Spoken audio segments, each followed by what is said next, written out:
Welcome back, Algebra 1 students. We are going to talk about percentages. Woohoo! Percents less than 100 and percents greater than 100. I don't know if you guys remember, but we have done in pre-algebra how to convert percents to decimals and fractions. The way we do that is we have a little conversion chart that we think about. That is not what I was going for at all. Let's try that again. There we go. So we have our percent here, right? We want to do our fraction here and our decimal here. So let's say we have 25%. We want to turn that into a fraction. We have to understand that percent literally means per 100 cents. Or per 100. It also can be translated into out of 100. So 25 out of 100 as a fraction looks like this. That's all it is. As a decimal, all we have to do is actually divide this on the calculator. And if we do that, we know we're just moving a decimal place over. 2 zeros, 2 decimal places, right? When we divide. So our decimal would just be that. Easy peasy. It is the same format. I could give you any number in the world, right? 35%, 47%, 105%, let's say 23%, 118%, 241%, right? Let's do all of these. 35% is 35 over 100. 47% is 47 over 100. 105%, it's 105 over 100. It's an improper fraction, but it's still right. 23% is 23 out of 100. 118 is 100% is 118 over 100. And 241% is 241 over 100. The decimal is very similar. 0.35, 0.47, 1.05, 0.23, 1.18, 2.41. Notice it doesn't matter what this number is on top. What matters is we got 2 decimal places. And that's how it would translate into a decimal, so we could do some math with it. So understanding how to hear the number, when I say 25%, in your mind you should be visualizing 25 out of 100 is 0.25. You should be able to do that mentally without any trouble whatsoever. Just see it and write it. Okay? So let's look at a problem here. Let me clear the page. Write about this relationship and at least write a couple examples, all right? At least put a few examples on how to do that. Let me clear the page. So let's look at a problem. Let's see if we can figure out how to work it. 47.1 says 20% of what number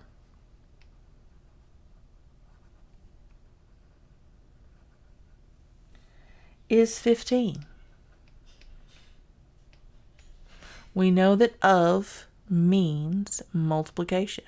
So we're literally saying 20% times some number equals 15. That's what we're doing here. So we got to figure out what this number is. So the first thing we need to do is transfer this into a value that we can work with. And I think the easiest value is going to be a decimal in this case. So let's transfer this into 0.20. And we know if we have an unknown, we can put that in as an x. And we know that if we put x next to a number, it's multiplication. So we have all of that right here. And then we just set that equal to 15. And now we can do the math. Because we have 0.20 times x, we can divide by 0.20, right? But we divide both sides like we're supposed to keep it balanced. This cancels. We bring up our calculator and we have 15 divided by 0.2. You don't have to put the 0 in there, but if you do, it's going to be the same number, and that number is 75. Voila. 20% of 75 is 15. And if you're not sure that's right, there's another way you can do this. You can put this in fraction form, and you can say 20 out of 100 is the same as 15 out of what number? When you cross multiply, you get 20x equals 1500. When you divide, come on calculator, let's clear this, we get 1500 divided by 20 equals 75. Same answer, two different ways to find it. You can use the decimal times the variable equals the number, which is just the same thing that this is, or you could say 20% of the total is 15 out of some number. So you could set your ratios the same. You could set these two fractions the same and just figure out what this number is. So, either way works. It's however your brain wraps around it, decimal or fraction, it's up to you. I will say that I think the decimal is probably a little bit faster because we only have the one step. But if this is how you like to see it, if this is the way that makes sense to you, then do it this way. Either way works. Perfectly fine with it. All right, let's do 47.2 and think about how that one works. 47.2. 47.2 says, what percent of 140 is 98? What percent? We don't know the percent. We have no clue. Now, in this case, with this type of a problem, I like to use the fraction because it allows me to do this. I don't know what the percent is. That represents my percent. I don't know what this number is. But I know that 98 is out of 140. What percent of 140 is 98? So 140 is my total number and 98 is my percentage result. I don't know what that percentage is. So when it asks for the percent, this is the way I like to set it up because this is the way my brain thinks about it for a missing percentage. It's up to you, but this is the way I like to do it. Cross multiply, 140x equals 9800, right? We divide both sides by 140. That's 9800 divided by 140 is 70. So if we divide this by 140 and this by 140, this cancels out, leaving us with x equals 70. Easy peasy. Now you could also do it the other way. You could say x times 140, because we know of means to multiply, right? So x times 140 equals 98, right? So we divide both sides by 140. This would cancel, and x would equal 98 divided by 140 equals 0.7, which is 70%. Because we know that 0.7 is the same as 0.70, and 0.70 equals 70 over 100, which equals 70%. All right, so you see, you can do it either way. It's entirely up to you how your brain wraps around it. But for missing percentages, I tend to do that just because that's the way I think about it. It's a me thing. All right, let's look at 47.3.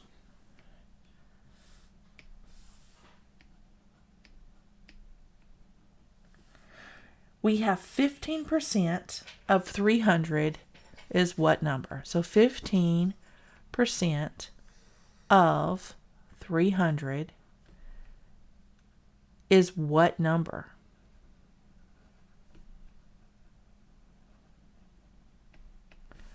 Easy peasy. All we have to do is turn this into a decimal.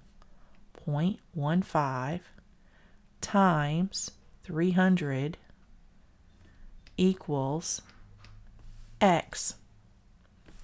That's so easy. These are the easy ones. So we just do that. We say 0.15 times 300 equals 45. So 45 equals x. Done. And all we did was we took our percentage, turned it into a decimal, multiplied times the number. You can do it the other way too. You could say 15 over 100 equals x over 300. Right? 15 times 300 is 4,500 equals 100x. Divide both sides by 100. 45 is equal to x. Same answer, just a different way to do it. So it's whichever way your brain clicks and understands it. That's the way I want you to do it, okay? You don't have to do it my way. Just do it a right way. All right, let's look at percentages that are greater than 100. Let's look at some of these problems. Sometimes these are a little bit hard to think about because we want to keep with the 2-digit percent. We want to see that. So these just require a little bit more careful thought when we look at them. So 47.4, let's look at this problem. 47.4 says, what number, and you can write these down as I do as usual, is 160% of 60?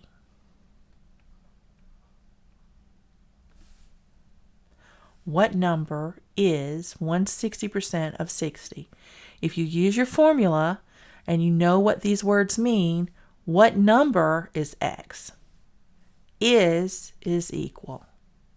160, we can turn that into a decimal. We can say that's 1.6. We know of is multiplication times 60. Easy peasy. 1.6 times 60 is 96. X equals 96. 96 is 160% of 60. So it is all of 60 and 60% more. Okay? You can think about it in those two ways. So one of the ways you could do it is you could say, okay, I know that 100% is 60. So now I need 60% of 60. And all you would do is you would come in here and you would say 60 times 60% is 36. I would add that back. This is my 100%. This is my 60%. That's 96. That's 160%. If that's how you need to think about it that way. Do it that way. As long as you get the same answer, that's fine. Another way that you could do this is you could say, what number is 160%? You could set up your fraction. What number is 160 of 60? We know 160 is more than 100%. So we know this is going to be a bigger number than this one, right? So we look at it in that 60 is our total, and we still do the cross multiplication. So we would say 100x equals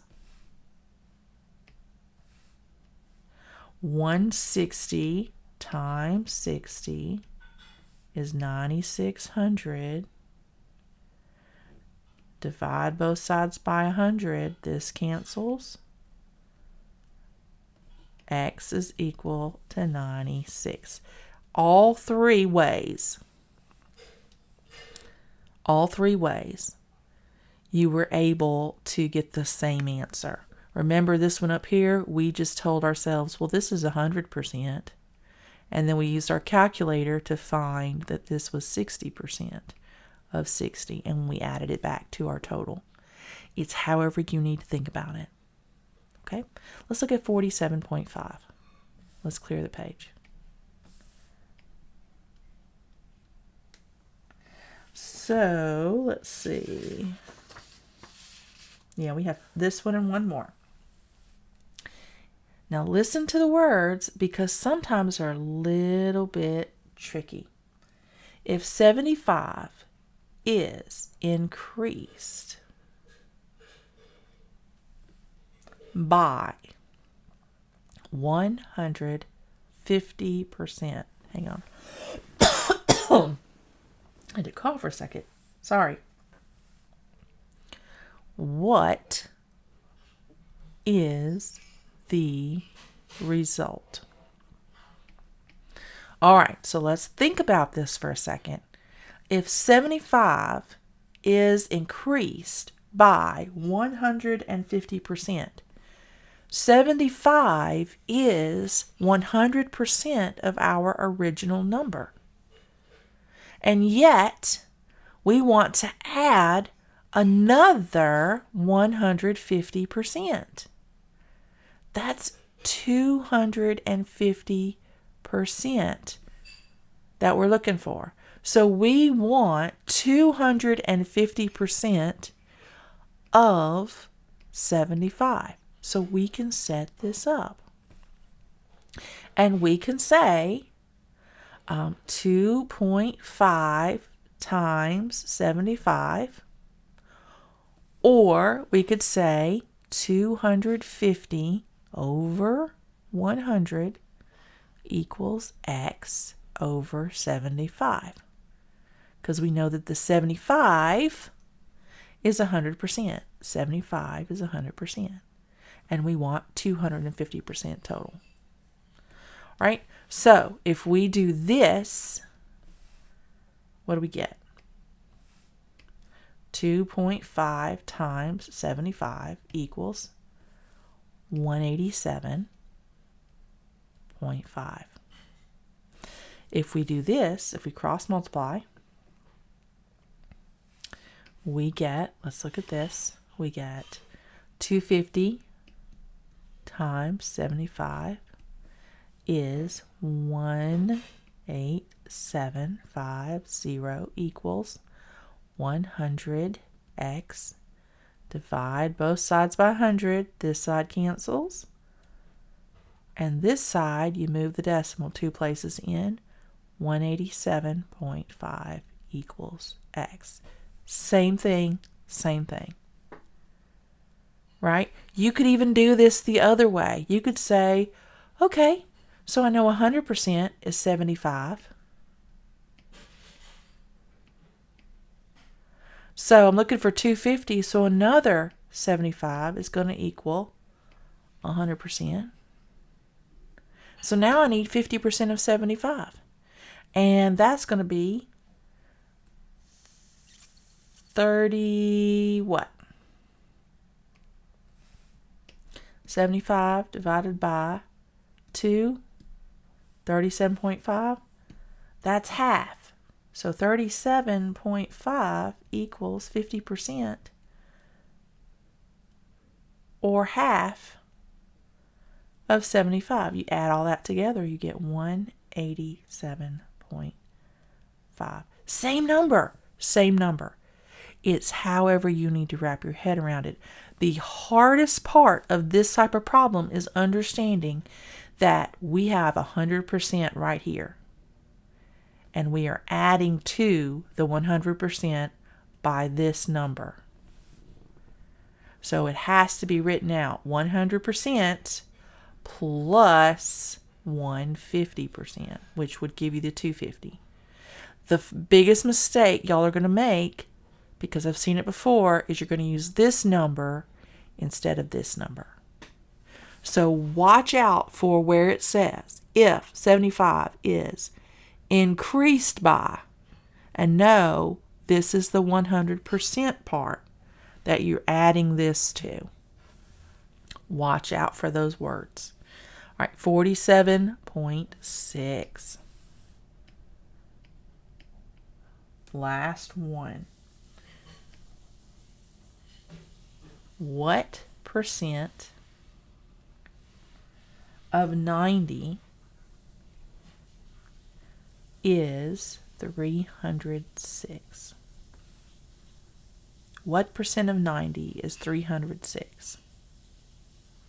So I like to do the fractions for the what percent of. You could do it either way though. So if we do the fraction, we go, we don't know the percent, but we know that 90 is the base number because it says of 90, and 306 is the top number because that is the result. Cross multiply, 90x equals 30600, and do the math. We divide both sides by 90. 30600 divided by 90 equals 340. So x would equal 340 because we divided this side by 90 and we divided this side by 90. Okay, you could do it the other way. What percent? We could say, well, that's x times 90 equals 306. Same thing. 90x equals 306. Divide both sides by 90. X is equal to 306 divided by 90 is 3.4. Do you know what 3.4 represents? It represents 340%. 340%, which is the same thing we got here. 340%. All right. And if you take this decimal in mind, 3.4 equals 340 over 100, which equals 340%. You can use any of those numbers. All right, good job. That is the last example we have for the percentage lesson. And I'm going to see you guys in lesson 48.